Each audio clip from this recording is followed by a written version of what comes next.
मित्रांनो, आज मी तुम्हाला तुमची कोणतीही इच्छा पूर्ण करण्यासाठी एक सात्विक, अतिशय प्रभावी आणि खास उपाय सांगणार आहे. हा उपाय खूप जादुई मानला जातो. अनेक लोकांनी याचा आधीच उपयोग करून चांगले परिणाम मिळवलेले आहेत. पण आज मी तुम्हाला हा उपाय अगदी थोड्या वेगळ्या पद्धतीने सांगणार आहे. मित्रांनो पहा, हा उपाय आहे तेजपत्ता. तेजपत्ता वापरून करायचा आहे. तुमच्यापैकी अनेकांना आधीपासूनच माहिती असेल की लॉ ऑफ अट्रॅक्शन मध्ये या तेजपत्राचा वापर करून इच्छा पूर्ण करण्याची एक प्रसिद्ध पद्धत आहे. आणि जे लोक आपल्या चॅनलशी किंवा युनिव्हर्स मॅनिफेस्टेशनच्या संकल्पनाशी आधीपासून जोडलेले आहेत त्यांना ही पद्धत चांगली माहिती असेल. तर मित्रांनो बघा, सामान्यतः त्या पद्धतीमध्ये आपण आपली इच्छा या तेजपत्तावर लिहितो आणि नंतर ती इच्छा हळूहळू मॅनिफेस्ट होते असं मानलं जातं. परंतु आज मी तुम्हाला ही जी पद्धत आहे ती अगदी थोड्या वेगळ्या स्वरूपात सांगणार आहे, तुम्हाला समजेल असं. कारण बघा, आपण येथे आपल्या हिंदू धर्मातील परंपरा, मंत्र आणि आध्यात्मिक तत्वांशी संबंधित गोष्टींचा आधार घेतो. आपण आपल्या शास्त्रांमध्ये, पुराणांमध्ये, धार्मिक ग्रंथांमध्ये सांगितलेल्या गोष्टींवर विश्वास ठेवतो, बरोबर. आपला असा विश्वास आहे की आपल्या शास्त्रांमध्ये लिहिलेल्या गोष्टी अत्यंत शक्तिशाली असतात आणि त्या केवळ शब्द नाहीयेत, तर त्यामागे आध्यात्मिक ऊर्जा आहे आणि सामर्थ्य आहे. म्हणून आपण श्रद्धा आणि विश्वासाने या गोष्टी करत असतो. आता आपण पाहूया की या तेजपत्ताचा उपयोग करून आपली इच्छा कशी पूर्ण करायची. तेजपत्ता जवळजवळ प्रत्येकाच्या स्वयंपाकघरात, किचनमध्ये उपलब्ध असते. जर तुमच्या घरी नसेल तर तुम्ही कोणत्याही किराणा दुकानातून किंवा स्टोअर मधून ते सहज तुम्ही मिळवू शकता. ओके, तर असं असतं तेजपत्ता. कोणाला माहिती नसेल तर मी ते तुम्हाला दाखवते. सर्वप्रथम हे एक स्वच्छ आणि व्यवस्थित तेजपत्ता तुम्हाला घ्यायचं आहे. ते खूप तुटलेलं, फाटलेलं किंवा खराब नसता कामा नये. जर त्याला थोडासा जरी तडा असेल तरी चालेल, पण पूर्णपणे अजिबात खराब किंवा फाटलेला नसावा, हे इकडे लक्ष द्या. आता त्या पानाचा जो आतील भाग असतो म्हणजे गुळगुळीत असतो, त्या बाजूवर तुम्हाला तुमची इच्छा लिहायची आहे. ओके, ही जी गुळगुळीत बाजू आहे त्या बाजूवर तुम्हाला तुमची इच्छा लिहायची आहे. इथे नाही, जी ही गुळगुळीत बाजू आहे तिथे तुम्हाला तुमची इच्छा लिहायची. आता इच्छा म्हणजे तुमची कोणती मनोकामना, पण ती खूप मोठ्या वाक्यात लिहायची नाही. कसं लिहायचं बघा, शक्य तितक्या कमी शब्दात लिहायची आहे. ओके, फक्त 2-3 शब्द. उदाहरणार्थ बघा, जर तुम्हाला सरकारी नोकरी हवी असेल तर फक्त सरकारी नोकरी एवढंच लिहायचं आहे. ओके, मोठमोठी वाक्य तुम्हाला लिहायचं नाही. मी तुम्हाला इथे लिहून दाखवते कसं लिहायचं आहे ते. त्याप्रमाणे तुम्ही पहा आणि त्याप्रमाणे तुम्हाला करायचं आहे. आता सरकारी नोकरी, तर बघ, आता इथे असं तुम्हाला सरकारी नोकरी लिहायची. मोठमोठी वाक्य किंवा संपूर्ण अर्ज लिहिण्याची ते गरज नाहीये. जर एखादी इच्छा शब्दात लिहिता येत नसेल तर हरकत नाही. परंतु एक गोष्ट मात्र नक्की ते करायची आहे, ती म्हणजे त्या पानावर स्वस्तिक चिन्ह काढायचं आहे पहिलं. ओके, स्वस्तिक हे शुभतेचं आणि सकारात्मक ऊर्जेचं प्रतीक आहे, म्हणून ते काढणे आवश्यक आहे. स्वस्तिक तुम्हाला पहिले इथे काढून घ्यायचं आहे. आता प्रश्न येतो की हे सर्व कोणत्या रंगाने आपल्याला लिहायचं आहे. तुम्ही 3 प्रकारचे रंग वापरू शकता: लाल रंग, हिरवा रंग किंवा निळा रंग. लाल, निळा किंवा हिरवा. तुम्ही स्केच पेन सुद्धा वापरू शकता. तर हिरवा रंग प्रामुख्याने पैशांशी, आर्थिक प्रगतीशी, समृद्धीशी संबंधित इच्छांसाठी वापरला जातो. जर तुमची इच्छा धन, व्यवसाय किंवा आर्थिक वाढ या संबंधी असेल तर हिरवा रंग वापरा. लाल रंग प्रेम, नातेसंबंध किंवा वैवाहिक जीवनाशी संबंधित इच्छांसाठी वापरला जातो. तर निळा रंग जो आहे तो करिअर, शिक्षण, नोकरी आणि वैयक्तिक प्रगतीशी संबंधित इच्छांसाठी तो वापरला जाऊ शकतो. पण स्वस्तिक चिन्ह मात्र तुम्हाला या लाल रंगानेच काढायचं आहे. आता पुढच्या प्रक्रिया आपण समजून घेऊया. तुम्ही तुमची इच्छा या तेजपत्रावर लिहिल्यानंतर ते दोन्ही हातांमध्ये धरायचं आहे आणि यानंतर तुम्हाला डोळे बंद करून मन शांत करायचं आहे आणि तुम्हाला बोलायचं आहे की आता मनापासून तुम्हाला प्रार्थना करायची आहे. जर तुमची एखादी विशिष्ट इच्छा असेल, जसे की नोकरी आहे, व्यवसाय, पैसा, प्रेम संबंध किंवा विवाह होण्यासाठी, विवाह योग येण्यासाठी, तर त्या इच्छेवर पूर्ण लक्ष केंद्रित करा. उदाहरणार्थ जर तुम्हाला सरकारी नोकरी हवी असेल तर मनात स्पष्टपणे त्या नोकरीचं चित्र तुम्हाला उभं करायचं आहे, व्हिज्युअलायझेशन करायचं आहे. तुम्हाला स्वतःला त्या पदावर कार्यरत असल्याची कल्पना करायची आहे. त्यानंतर भगवान विष्णूंचे स्मरण करा आणि प्रार्थना करा की हे भगवान विष्णू, माझी इच्छा पूर्ण झाली आहे, मी तुम्हाला अगदी मनापासून धन्यवाद देत आहे. माझ्या जीवनात ही इच्छा आधीच पूर्ण झाली आहे आणि त्यासाठी मी कृतज्ञ आहे. ओके. महत्वाची गोष्ट म्हणजे प्रार्थना करताना इच्छा भविष्यात पूर्ण होईल असं न म्हणता ती आधीच पूर्ण झाली आहे अशा भावनेने धन्यवाद तुम्हाला द्यायचा आहे. ओके. जेव्हा तुम्ही पूर्ण श्रद्धेने विश्वासाने असे करता तेव्हा तुमच्या मनातून सकारात्मक ऊर्जा निर्माण होते. बरोबर.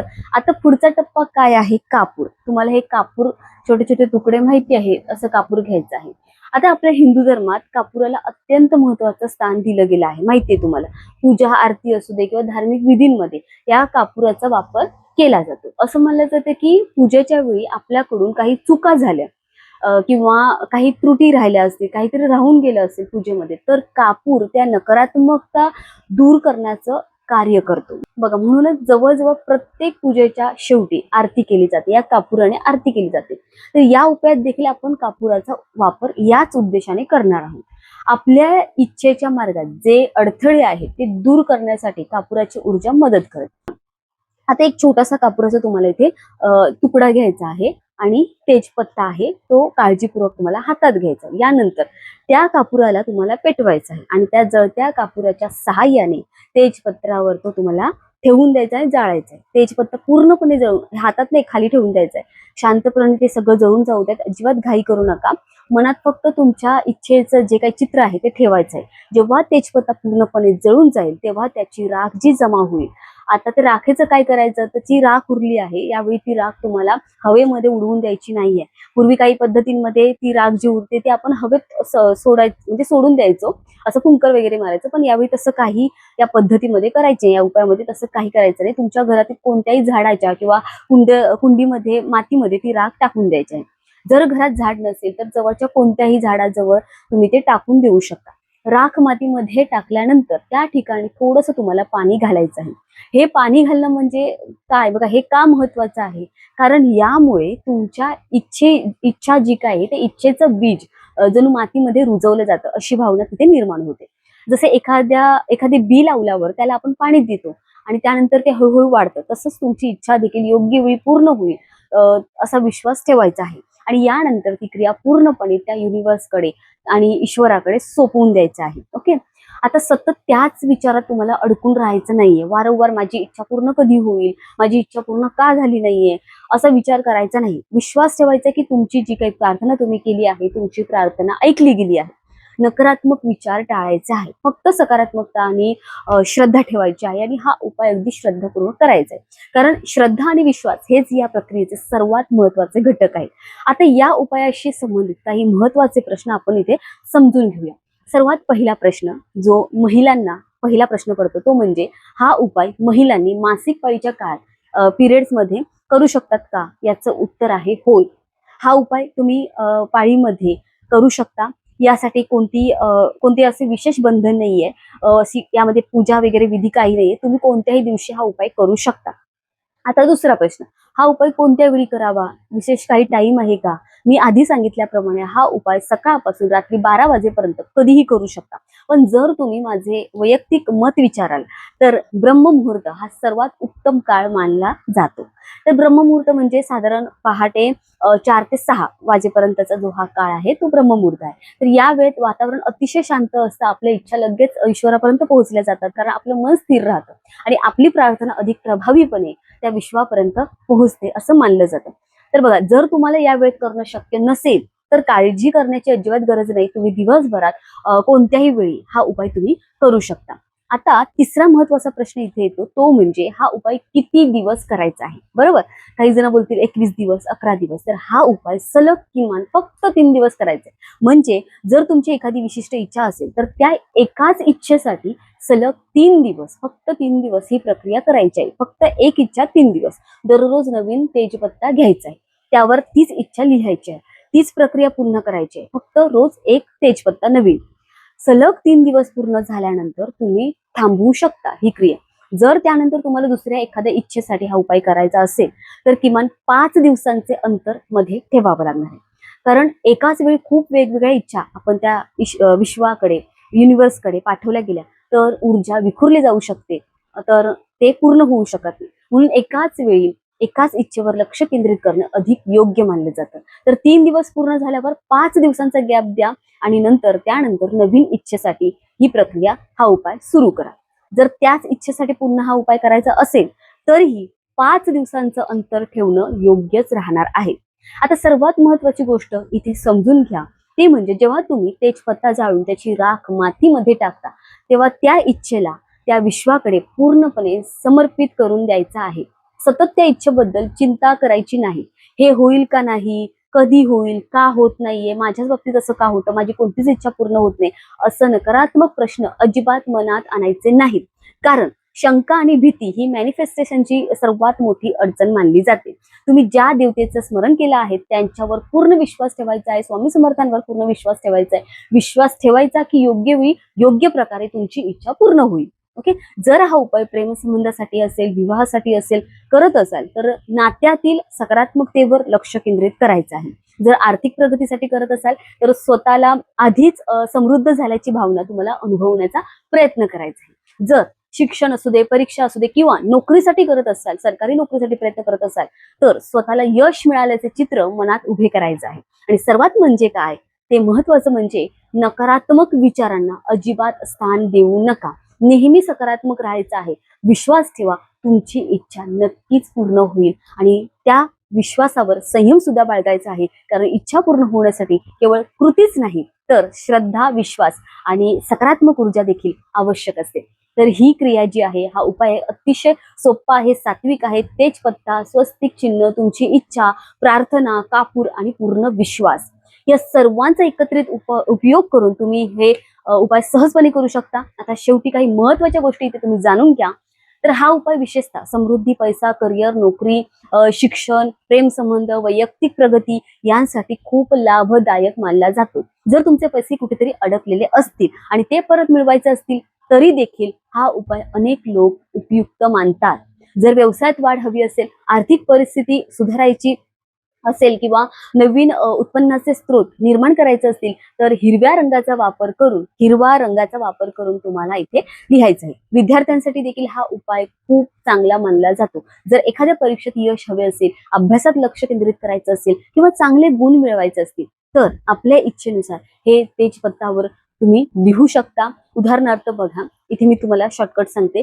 परीक्षेत यश, चांगले गुण, कॉलेजमध्ये प्रवेश, असे छोटे छोटे पॉईंट तुम्ही लिहू शकता. अशा प्रकारे थोडक्यात लिहू शकता आणि आपली इच्छा पूर्ण करू शकता. सगळं युनिव्हर्सवर सोडून द्यायचंय. त्याचप्रमाणे नोकरी शोधणारे विद्यार्थी किंवा युवक, सरकारी नोकरी, नवीन नोकरी किंवा नोकरीमध्ये बढती, प्रमोशन असे शब्द लिहू शकतात. ओके, छोटे छोटे शब्द लिहा. आता रिलेशनशिप किंवा विवाहाशी संबंधित इच्छा असल्यास लाल रंगाचा वापर करायचा. प्रेमासाठी लाल रंग.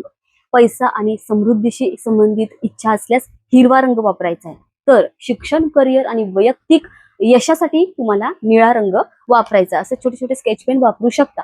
या प्रक्रियेमध्ये कापुराला विशेष महत्त्व दिलं जातं कारण असे मानलं जातं की कापूर जाळताना वातावरणातील नकारात्मक ऊर्जा कमी करण्यास तो मदत करतो. तसंच आपलं मन सुद्धा शांत राहण्यास आणि सकारात्मक विचार निर्माण करण्यास आपल्याला तो मदत करतो. अनेक लोकांचा असा अनुभव असतो की कापूर जाळल्याने मन स्थिर होतं आणि प्रार्थनेवर लक्ष केंद्रित करणे सोपं जातं. म्हणून या उपायामध्ये तुम्हाला तेजपत्ता आणि कापूर यांचं एकत्रित महत्व आहे.